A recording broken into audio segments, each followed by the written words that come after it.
Hi friends, welcome to लिपि lifestyle. देखो पाखे आसते बेल आइकन निश्चिंत देवे, सब्सक्राइब करेंगे। सर्वप्रथम आपण मानक हैप्पी मकर संक्रांति।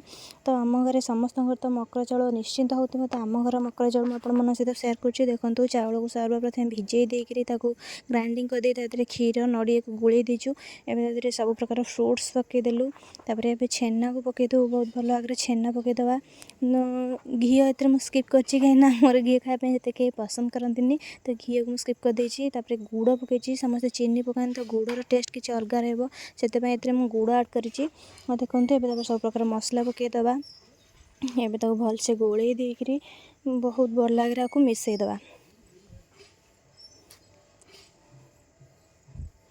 देखो बहुत ही सुंदर है। तो मुझे टाइप मकर चाउल बनाऊँगी। तो आपण मानक कौ टाइप मकर चाउल बनाई मो सहित निश्चिंत सेयार करेंगे।